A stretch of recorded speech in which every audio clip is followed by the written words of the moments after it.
I can see the exact measure of good and evil hovering above people's heads. At 6 years old, 2 couples arrived at the orphanage to adopt. The wealthy lord and lady offered a warm smile.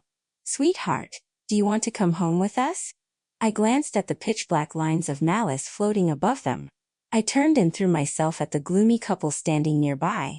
The woman sneered. "My son's legs are crippled. I am only taking you back to be his servant." She crossed her arms. "You can still back out." Her words were harsh. Yet the crimson lines of kindness above their heads glowed brilliantly. Yuan had been acting strange lately. The night before her adoption, she found me and shoved a sweet osmanthus cake into my hands. "I can never beat you at anything. But I cannot suffer anymore. Can you let me have that wealthy family tomorrow?" Yuan was my best friend. But lately, she kept muttering the names of a strange couple. She claimed she had been reborn. Sometimes she shot me a look of pure venom, like I had stolen her most precious treasure. Now she was finally making peace. I smiled brightly and nodded. She handed me a ragged, torn dress. "Wear this tomorrow. Do not dare steal my thunder." "Got it." I agreed. The next morning, I wore that ragged dress. Yuan dressed in a beautiful new gown. Just as she wanted, the wealthy couple chose her. "Oh, what a gorgeous little girl." The heavily rouged lady smiled, pulling Yuan into a hug. "Sweetheart, want to come home with us? We have a grand estate. We have exquisite clay dolls for you to play with, and chests full of fine silk for you to wear. You will absolutely love it." Yuan nodded frantically. "I do, Mother." But I stared at the lady in absolute horror. A long, dark line hovered above her head. Pure malice. I rushed forward to stop her. "Yuan, do not go with them. They are evil people." I could not even finish. Yuan's face twisted. She shoved me hard to the ground and pointed a furious finger at me. "You fought me for everything in our last life. Are you trying to ruin this for me too?" My palms scraped against the dirt, peeling the skin. I stared up at her in utter confusion. The manager pushed me toward the other couple. Their faces were dark, their clothes worn and faded. The woman sneered. "Let me make this ugly truth clear. My son's legs are crippled. I am taking you back to serve him. You can still back out." I glanced at the top of her head. The brilliant red line of kindness stretched long and bright. I shook my head. "I will not back out." The other orphans burst into laughter. "She really is an idiot. What kind of parents are those? She would be better off staying here." I did not understand their mockery. I had clearly picked the kindest parents of all. Amidst their jeers, I skipped happily toward my new family. I turned and waved at the orphans. "I am going to live a wonderful life. A year ago, I accidentally spilled a bowl of rice soup. The manager kicked me out into the pouring rain as punishment. That night, a blazing fever consumed me. When I finally recovered, I awoke with a bizarre ability. I could see red and black lines hovering above people's heads. Red stood for kindness. Black stood for malice. Granny Sun, the old cook, warned me to keep my mouth shut. I was to tell no one. It will bring disaster. People will use you to do evil and hurt others. I did not want anyone to get hurt, so I clamped my mouth shut tight. The old woman patted my head with a warm smile. "Good girl." But she passed away shortly after. Thinking of her brought a sudden wave of grief. My lips turned down. The new mother walking beside me snapped instantly. "What? Regretting it already? If you do not want to come with us, I will drag you right back." I shook my head frantically. "No, I do not." Then why the long face? Giving me attitude. Up front, my new father driving the carriage spoke up. "Wife, she was pushed down earlier. Maybe her wound hurts." The woman froze. She snatched my hand and forced my clenched fingers open. Blood mixed with dirt and grit. It looked awful. Afraid of her disgust, I shrank back, trying to hide my hand. "Are you stupid?" she roared. "Why didn't you say you were hurt?" I mumbled softly. "It does not hurt that much." It was nothing compared to the beatings from the manager. She kept a stone-cold face. "Shut up, you silly girl." She ordered my father to detour to the nearest clinic, making the doctor bandage my wounds. Stepping out of the clinic, she eyed the holes and dirt on my skirt. Then, she marched me straight to a nearby tailor shop. "Find her a new outfit," she barked at the shopkeeper. Then she glared down at me. Her voice was rough. "You better behave. If my son does not like you, you can pack up and crawl right back to that orphanage." Children returned to the orphanage faced the most brutal punishments from the manager. Terrified, I nodded repeatedly. An hour later, wrapping my bandaged hand around the heavy handle, I carefully pushed open the door to my new home. Beside the carved wooden window of the corridor sat a four-wheeled wooden chair. In it sat a breathtakingly handsome older boy. He glared at us with a dark expression. "Disappearing first thing in the morning. Where did you go?" My new father quickly nudged me forward. "Didn't you say you wanted a younger sister? Your mother and I brought one back for you." I felt awkward. I clenched my uninjured hand into a fist, silently gathering my courage. "Brother. Get lost. Do not call me that." He snapped without mercy.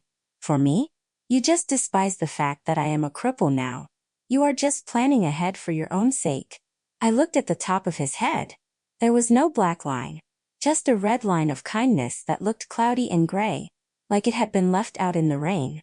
Despite his fierce expression, a strange thought struck me. He seemed incredibly sad. "That is not true."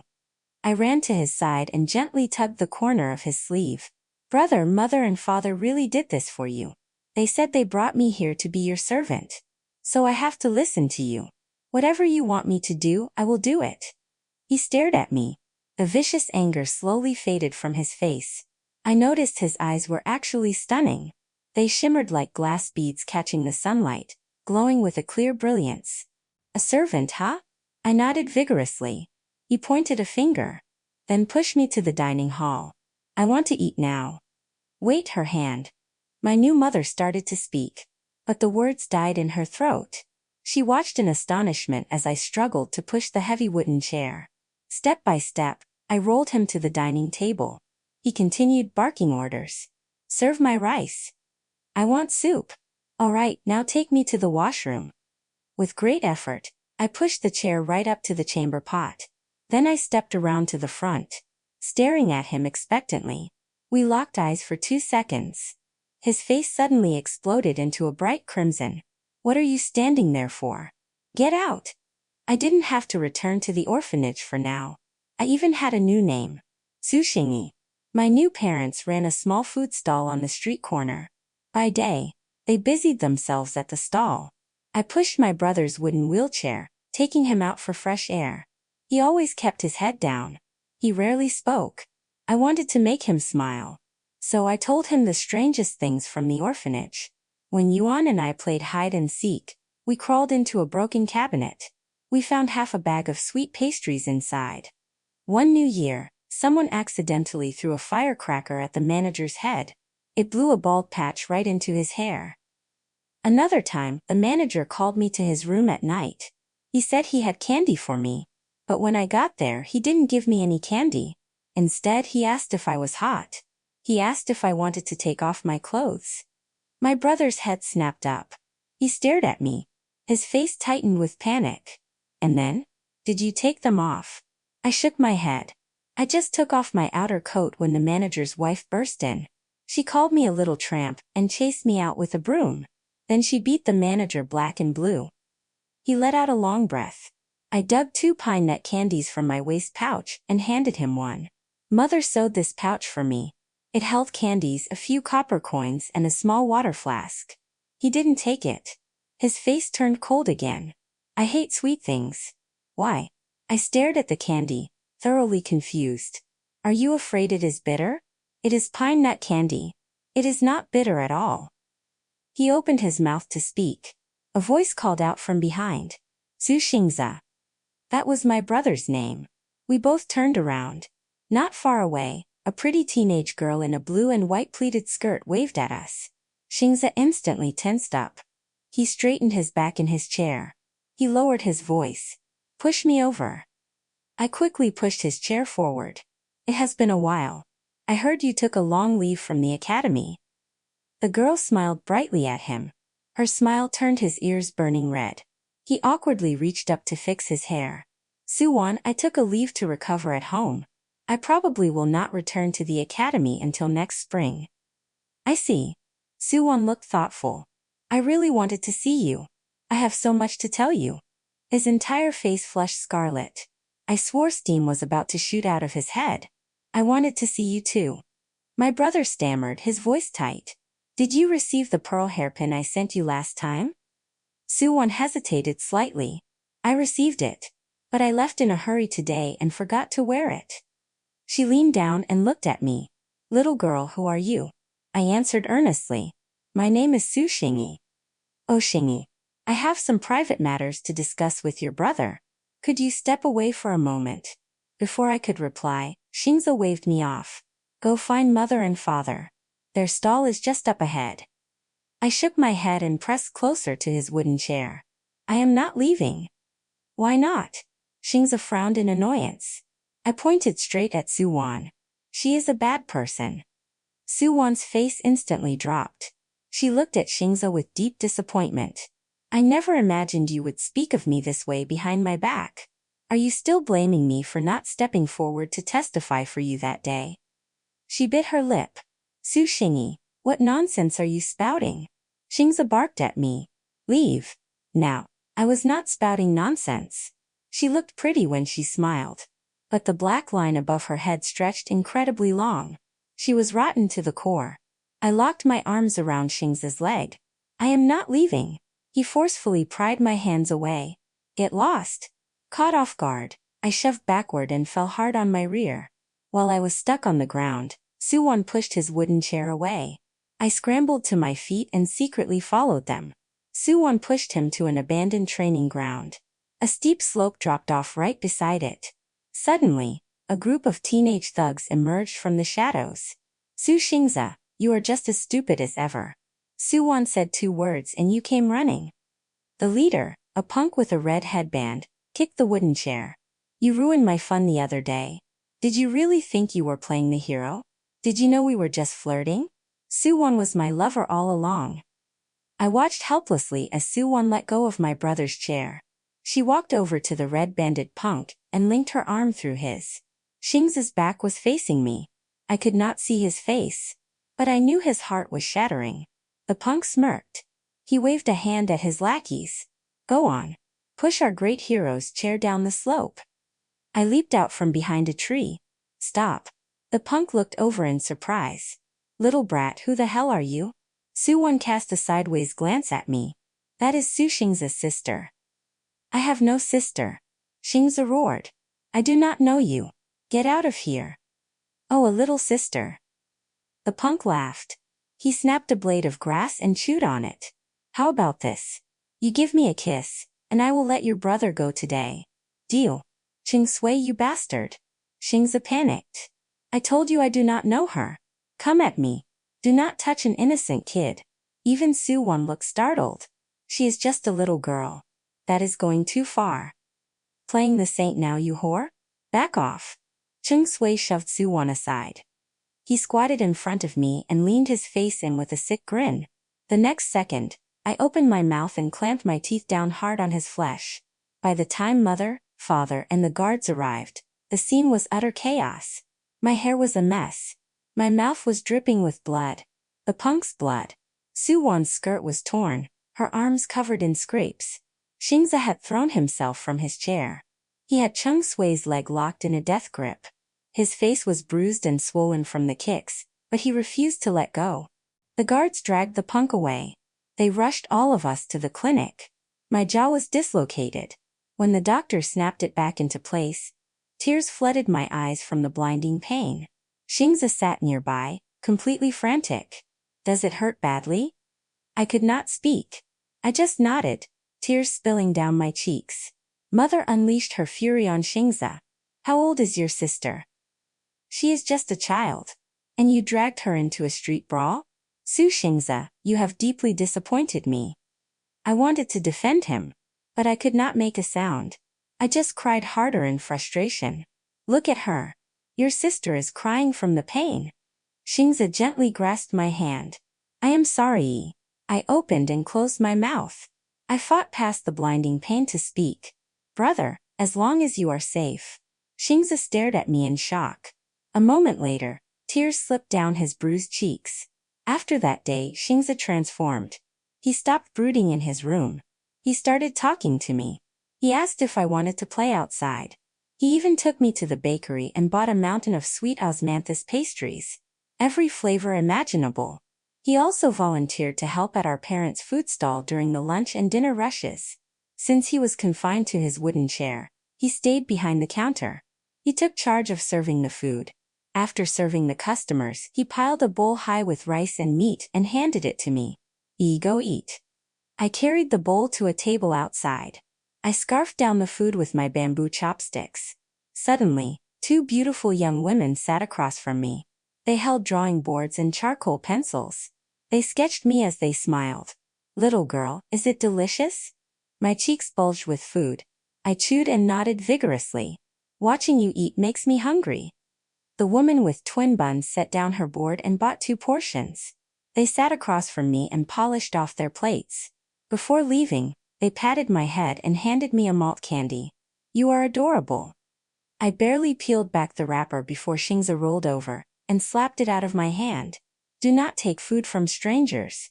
I defended them weakly. They are good people. The red lines above their heads were incredibly long. Does good or evil show on a person's face?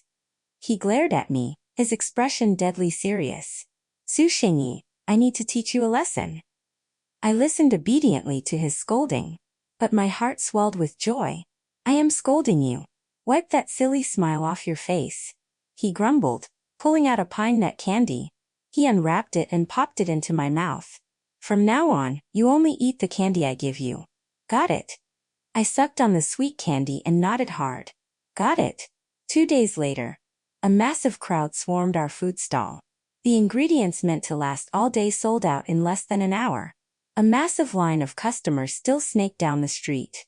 Father worked his iron ladle so fast it became a blur. Mother wiped sweat from her brow. What is happening? Why are there so many people today? Boss, you really do not know? The woman at the front of the line handed over a beautifully printed pamphlet. She flipped to a page and showed Mother.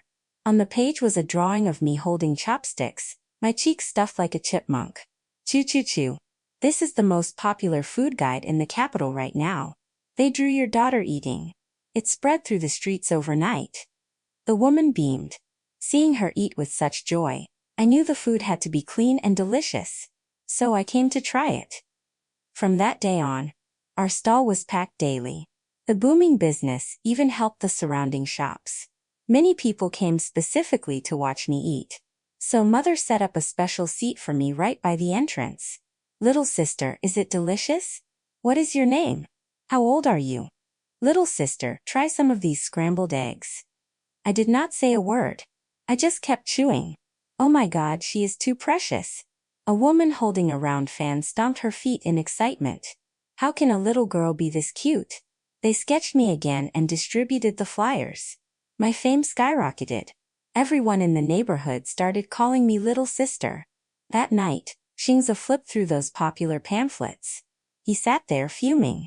I trotted over to appease him. Brother, do you want some tea? I do not want tea. His face was stormy. If anyone calls you little sister tomorrow, ignore them. Ha! Why? He roared. You are my sister. Only my sister. The next day, a familiar face showed up at the stall. Suwan. Xingza spotted her instantly. He rolled his wooden chair forward and blocked her path. His face was ice. What are you doing here? Suwan bit her lip. Tears slipped down her face. I am sorry. Crocodile tears. Xingza sneered. Get lost. Xingza, I had no choice. My mother is bedridden with illness. She pleaded. I checked the space above Suwan's head. The long black line from that day was gone. Instead, the line flickered wildly between red and black. Did this make her good or evil? I had never seen anything like it. I propped my chin on my hands, thoroughly confused. Xingza's voice dropped to a freezing whisper. Did I make your mother sick? I saved you. I shattered my legs for you. I might never walk again for the rest of my life. I could forgive you for being too scared to testify for me at the magistrate. But why did you trick me into going there that day? You almost got my sister killed. Do Do you understand that? Suwon sobbed, her entire body trembling. Shingza glared at her with absolute disgust. Get lost. Suwon covered her face and fled. Shingza sat frozen in his chair for a long time. Suddenly, he raised his fist and slammed it hard into his crippled leg. Panicked, I rushed over and grabbed his arm. Brother! Have you lost your mind? Shingza looked at me. He shook his head. Then he pulled me into a tight embrace. His voice choked with sobs. Do you know Yi? I used to be the best striker on the academy's ball team. His tears dripped onto the back of my hand. They carried all his sorrow and regret. They burned like fire. From that day on, one goal rooted itself in my heart. I wanted to cure Shingza's legs. I just did not know how. When autumn arrived, I turned 7. Mother and father took me to the academy to start my education. But I was too clumsy. I could not even pass the teacher's entrance test. Your daughter might not be suited to study with normal children. The teacher sighed with feigned pity. You should find a nursemaid who specializes in teaching idiots. The black line above her head pulsed wildly. It reeked of malice. Mother did not argue. She just held me tight and stepped over the threshold. Behind us, the teacher's nasty whispers drifted through the air. Did you see her eldest son waiting outside in a wooden chair? TSK, what terrible luck. The daughter is an idiot, and the son is a cripple. Mother stopped dead in her tracks. She bent down and spoke to me in a rare, gentle voice. Go find your brother first, okay? I nodded. She spun around and stormed right back into the classroom. A massive crash echoed from inside. Someone smashed a desk. Come on. I have my brush and ink ready. Say exactly what you just said to my face. On the ride home I sniffled. I am sorry. Mother drove the donkey cart. What are you apologizing for? Mother, I really am an idiot, aren't I? Nonsense. She cursed roughly. Do not listen to that miserable woman. She calls herself a teacher, but she acts like a beast. My daughter is brilliant. You are our little lucky star. Tomorrow we will test at a different academy. Shingza chimed in from the side. I will teach you myself tonight. I am the top scholar at Qingyan Academy. We will easily crush a simple entrance test. But my heart still ached. The memory resurfaced. The other orphans used to call me an idiot too. Especially Yuan. She claimed I was so stupid that no one else would ever play with me. I felt deeply grateful to her. So whenever the orphanage handed out pastries, I always saved my portion for her. Maybe my new life was just too perfect. I had been with my new family for less than a year. Yet my days at the orphanage felt like a distant past life. The next day, Mother took me to a different academy. I finally passed the teacher's test. And on my very first day, I ran into Yuan. I ran up to her with pure joy. Yuan. Yuan stared at me. She looked completely shocked. Are you doing well in your new home? It is wonderful. I grabbed her hand. I eagerly spilled every detail of my life with my new family. I chattered on and on until my throat went dry. I quickly grabbed the flask of bayberry juice Shingza had packed for me that morning and gulped down half of it. When I lowered the flask, I caught Yuan staring dead at me. Her expression was twisted. Strangely enough, I could never see the measure of good and evil above Yuan's head. No matter what she did, the space above her remained completely blank. That afternoon, Shingza came to pick me up from the academy. He even bought me a skewer of candied hawthorn from a nearby vendor. Did you have fun at school today? I nodded hard. I even ran into my best friend from the orphanage. I turned around, intending to point Yuan out to Shingza, but she had vanished. I went to the academy the next day. Yuan wore a stunning, moon-white silk dress draped in sparkling jewels. She looked exactly like a little princess. She twirled in front of me and smiled. Does my dress look pretty? I nodded blankly. It is pretty. Do you want to wear gorgeous dresses like this every single day? She lowered her voice. I will trade my parents with you. Deal. Yuan's parents. The image of that couple with the pitch-black lines hovering above them flashed in my mind. I instinctively went to shake my head. But Yuan pressed on. I saw your brother yesterday. He sits in a four-wheeled wooden chair. If you trade with me, I know a way to cure his legs. How about it? Do we have a deal? A rush of memories flooded my mind. Mother and father working themselves to the bone at the food stall late into the night. Xingzi sitting in his wooden chair. He always watched the others play ball by the field, looking so utterly defeated. One time, father had too much rice wine. He rambled at the dinner table. He said they raised Xingzi to be an honorable and righteous man. That was why he threw himself into danger when he thought Su Wan was in trouble. As a result, that red-banded thug pushed him off a high pavilion, shattering his legs and injuring his spine. My past half-year with my new family had been pure joy. But they gave me all that happiness. If trading places with Yuan could heal Xingzi's legs, I had to do it. I sniffled and looked at her. Can you really cure his legs? Of course. We are best friends. Do you not trust me? Yuan grabbed my hands and stared into my eyes. You know the truth. You are naturally duller than normal kids. Raising you drains their energy. But I took first place in the academy test. Having a daughter like me would bring glory to their family name. Don't you want your parents and brother to live a comfortable life? Yuan was absolutely right. Back at the orphanage, she was incredibly smart. Everyone adored her. Except for Yuan, no one in the orphanage wanted to play with me. Yet she was the most popular kid of all. I choked back my tears and gave a slight nod. Okay, I will trade with you. Yuan and I agreed to swap parents at her estate on our day off. My family is filthy rich. The estate is massive. There are chests full of gorgeous dresses for you to pick from. You can just stay at my house. I will go find your brother and take him to the best doctors. In less than 3 months, he will be back on his feet, fully alive again. After saying that, Yuan muttered something under her breath. She sounded oddly certain that she knew exactly which miracle doctor cured his legs in her past life. I did not understand her last comment, but the thought of leaving my family on our day off crushed me. A sudden wave of sorrow hit hard. Yuan warned me repeatedly. This is our secret.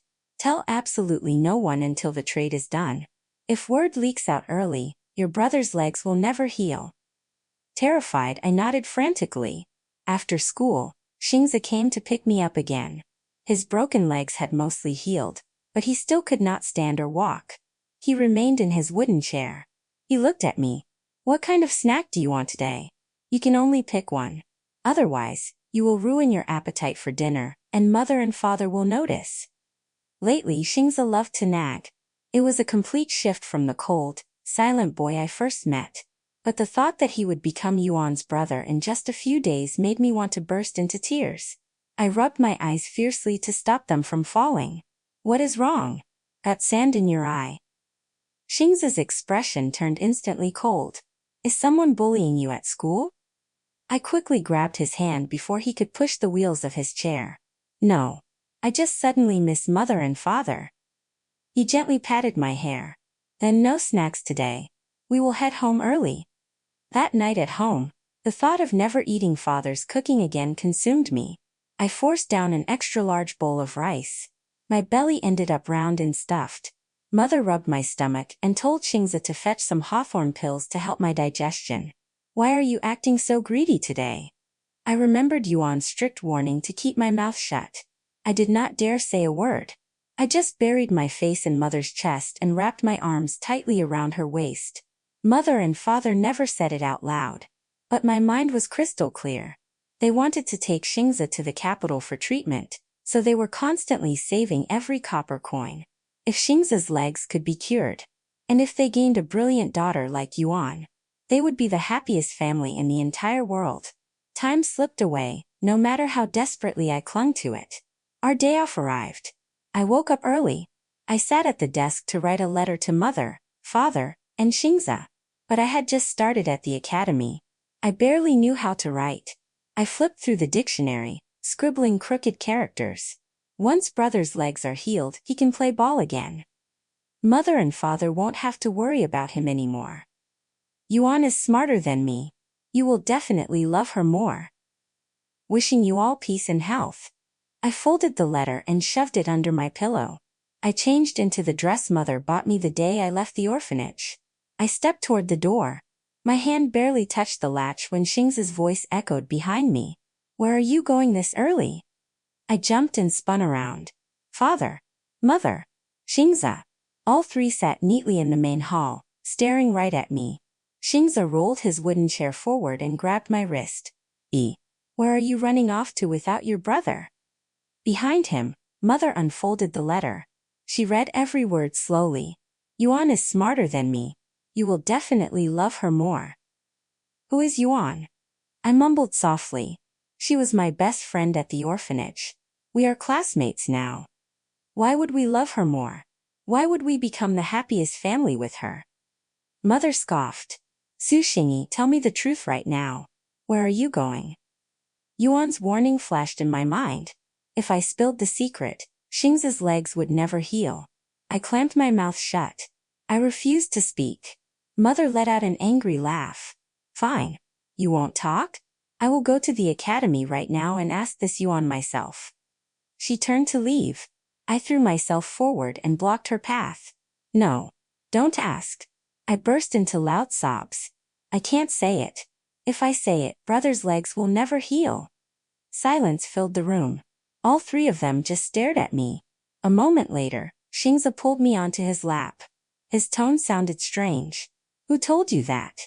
I bit my lip tightly. Was it Yuan?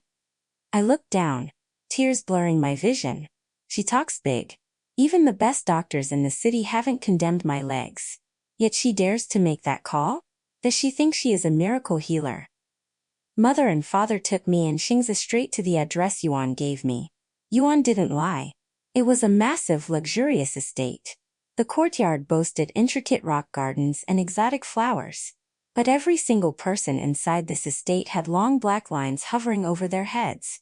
A thick grayish fog shrouded them. A guard opened the gates. After hearing Mother's fierce questioning, he fetched Yuan and her parents. It was exactly that wicked couple from the orphanage. The black lines of malice above their heads had grown even longer. They listened to Mother's accusation. The man looked down at Yuan with a gentle, refined smile. Did this really happen? Yuan started to cry. She wiped her tears and stared at me. You were the one who complained about your poor new home. I invited you over out of kindness. How could you twist the truth like this? My parents treat me wonderfully. Why would I ever want to trade with you? Have you lost your mind? Yuan looked incredibly wronged. Her parents sighed helplessly. They smiled at Mother. Perhaps the child just covets wealth and made up a story. As adults, we shouldn't be too harsh on them. The lavishly dressed wicked lady bent down and touched my hair. Your name is right? If you miss Yuan, you can come play anytime. But no more lying. Apologize to Yuan, and you two can stay best friends. I panicked. Tears streamed down my face. I shook my head desperately. But I was clumsy with words. Panic scrambled my brain even more. Suddenly, Mother shoved the wicked lady away. Bullshit. My daughter does not lie. Xingza let out a series of cold laughs. My sister cries if she leaves my sight for a day. Trade places with you? Keep dreaming. Father was a man of few words when sober. But he chimed in.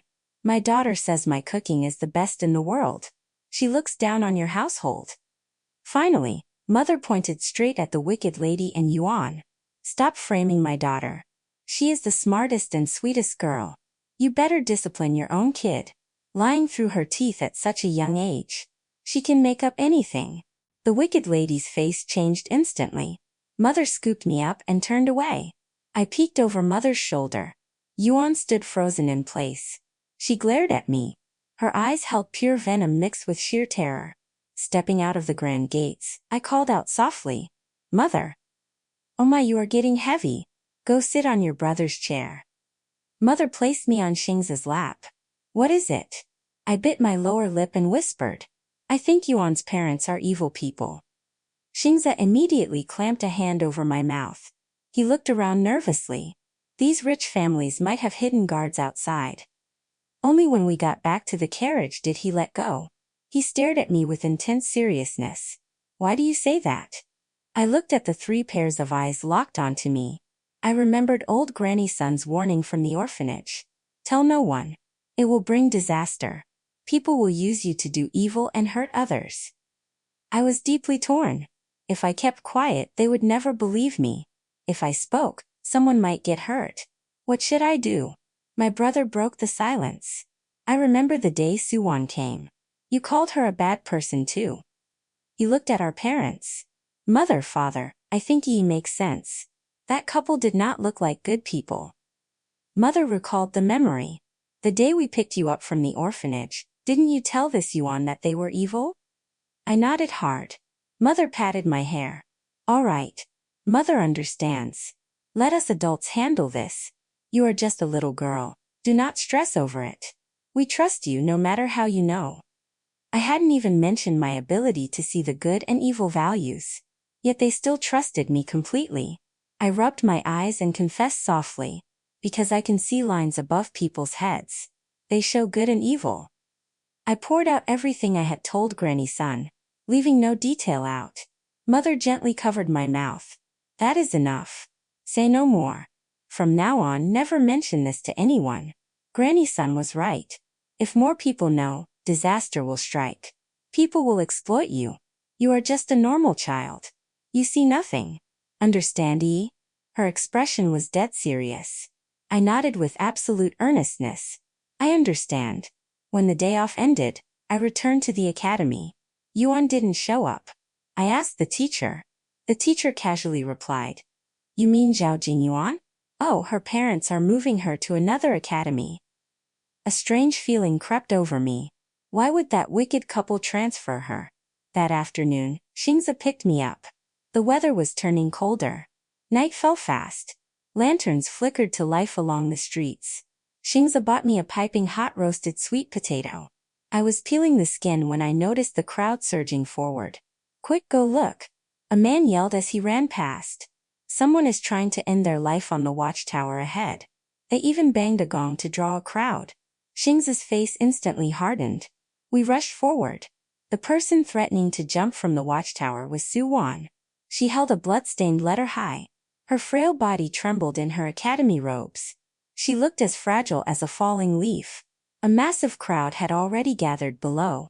City guards and clinic doctors rushed to the scene.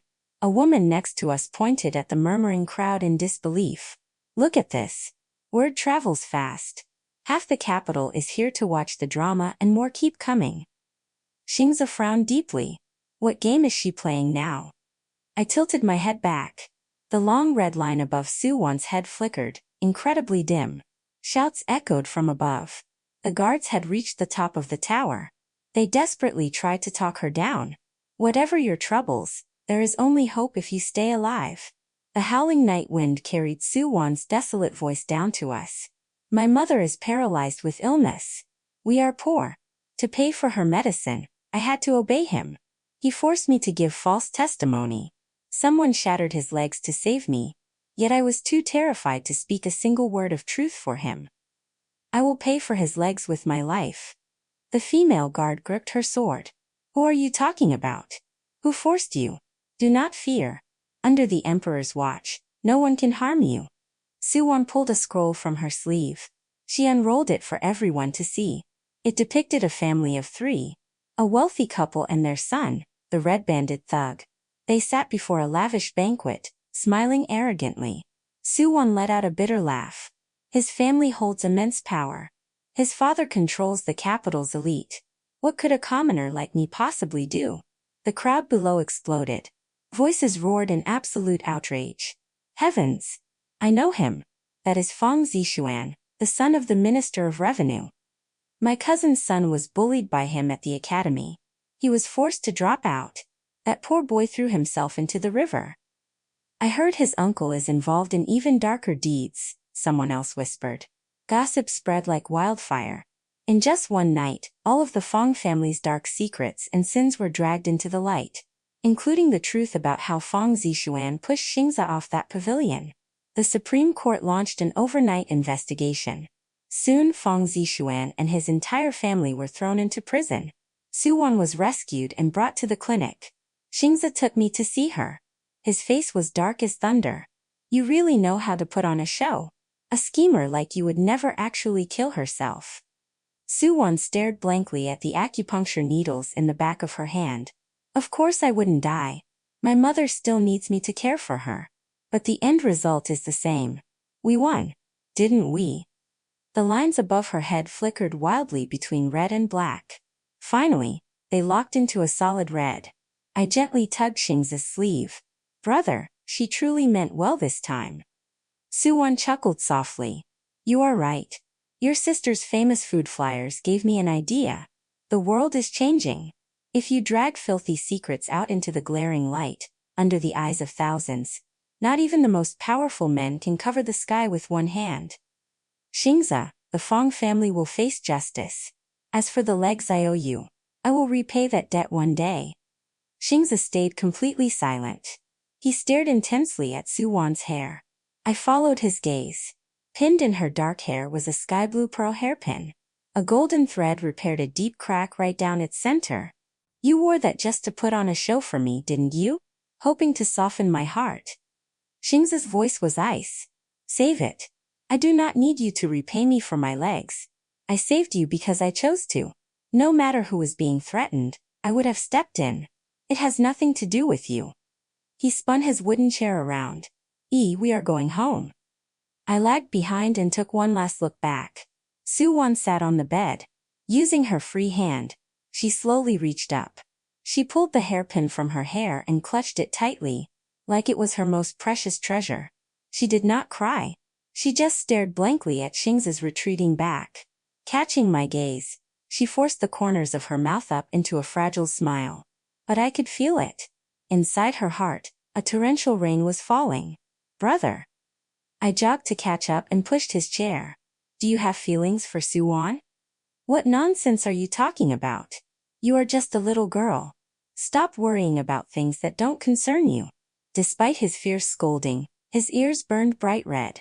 That afternoon, after classes ended, Xingza did not come to pick me up. I stood anxiously at the academy gates. Suddenly, a young man approached me. He crouched down. You are right? Your brother got tied up with something today. He asked me to take you home. He smiled warmly, but a long, pitch-black line hovered right above his head. I cautiously took a step back and shook my head. I am going to wait for my brother. Before I could finish my sentence, he snatched me off the ground. He turned and strode quickly toward the alley. A plain, gray-canopied carriage waited in the shadows. I screamed at the top of my lungs. Help!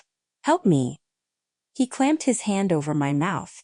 But I had eaten incredibly well this past year. I was much stronger than my orphanage days. I kicked out with all my might, broke his grip, and tumbled to the dirt. Realizing things were going south, the man tried to dive into the carriage. I scrambled to my feet and scanned the crowd. I spotted a burly man with the longest red line above his head. I lunged and hugged his leg tight. I pointed at the carriage and screamed, "They are human traffickers. They are trying to kidnap me." The burly man reacted instantly. He launched a flying kick, sending the kidnapper crashing to the ground. Xingza's breathless shout echoed behind me. I turned around. Suwon was sprinting toward us, pushing his wooden chair. I looked at him, my lower lip trembling, and burst into tears. Brother! A bad man tried to take me. When mother and father arrived, they grabbed the burly man's hands, showering him with endless thanks. The man scratched his head. Brother, sister-in-law, do you not recognize me? When I first came to the capital, I was starving. I couldn't even afford a bowl of coarse rice. You let me eat several full meals at your stall for free. Best food I ever had. I thought this little girl looked familiar. She's your daughter. He ruffled my hair. This kid is sharp. She knew exactly how to ask for help. The city guards arrested the criminals. They also found an unconscious little girl hidden in a secret compartment inside the carriage. She was bound with thick ropes, her body covered in bruises. The authorities followed the trail of evidence. It led them straight to Yuan's parents. It turned out that for years, that wicked couple had been running a massive human trafficking ring in the shadows. They adopted attractive children to use as bait, earning the trust of other kids. Then they abducted those victims and sold them across the empire. That lavish estate was just a rental. Every year or two, they packed up and moved to a new city to avoid capture. They were supposed to flee the capital with Yuan immediately. But Yuan told them about my wildly popular food flyers. She convinced them that if they kidnapped me, they could use my fame to make a fortune. I was heading to pick you up on time.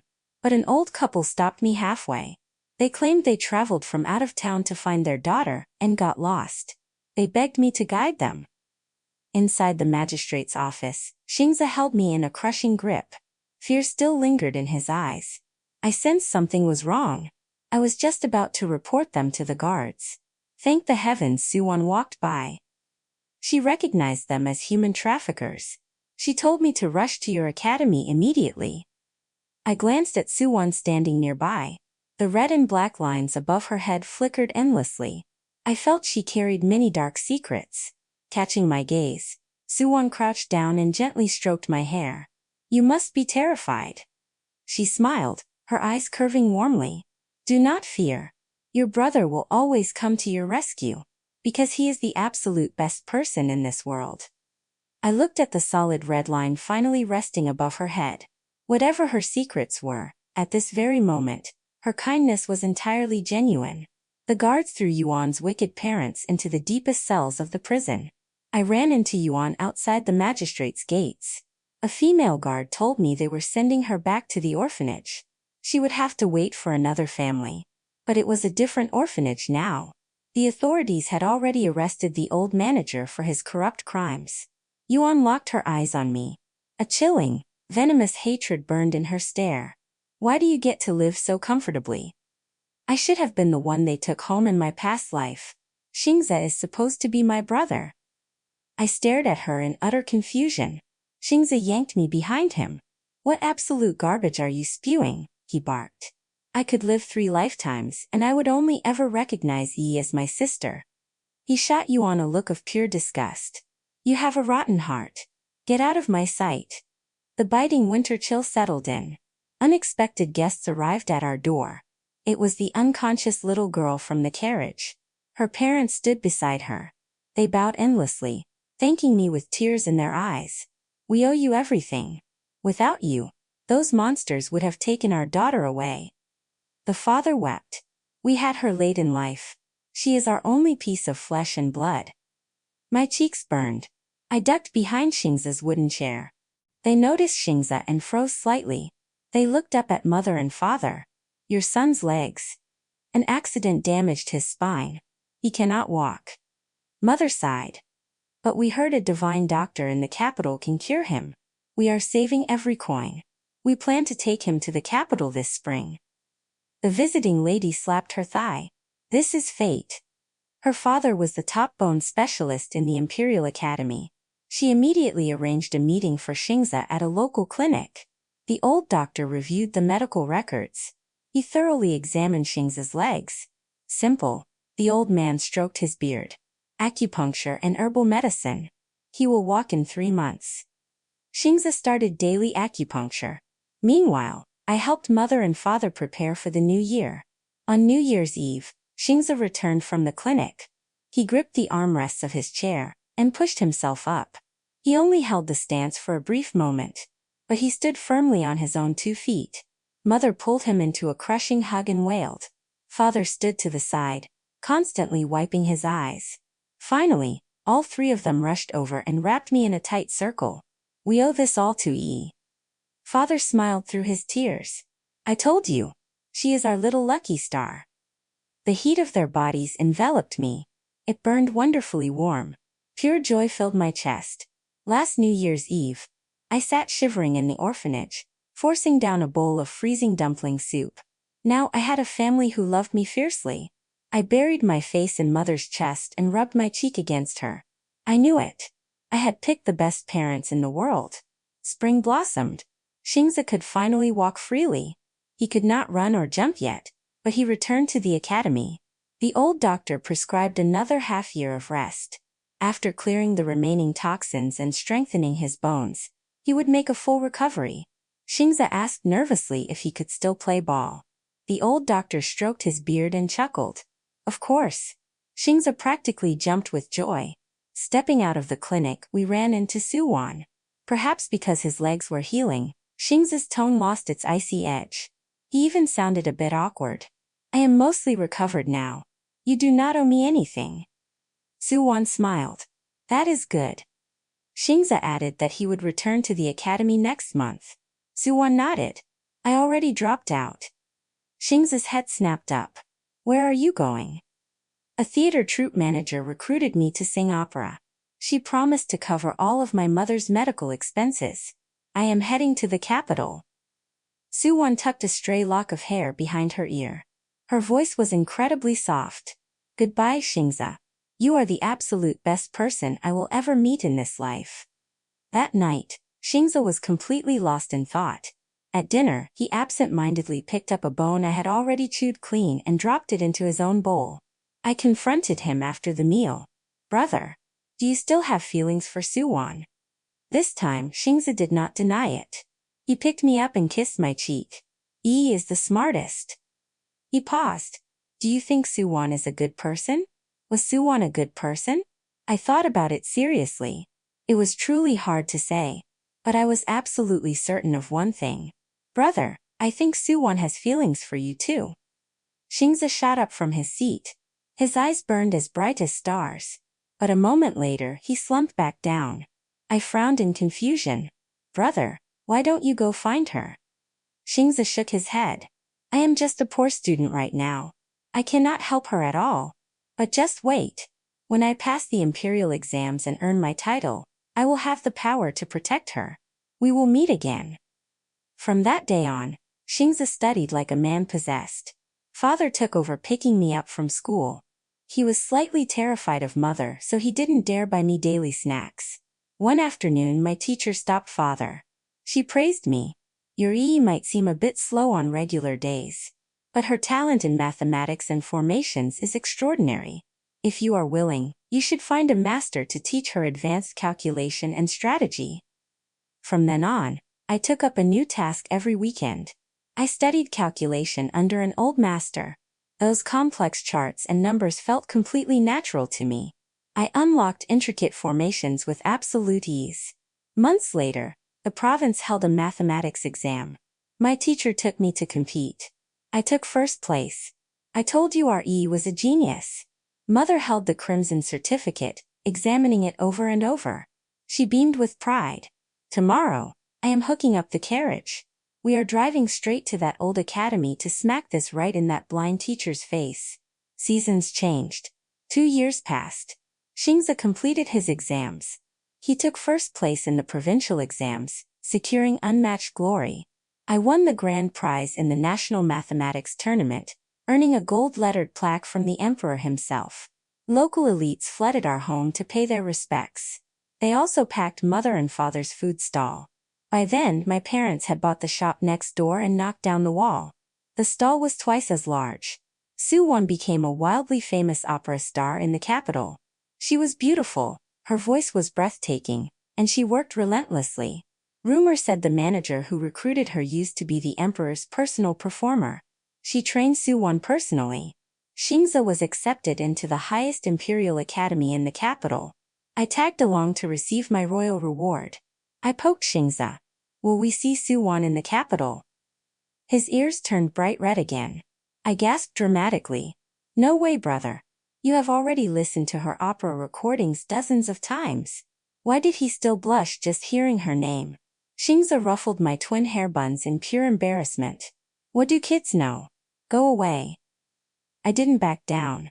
My classmates told me some wealthy young lord proposed to Suwon. Xingza scoffed. Yes, but she rejected him. I caught him.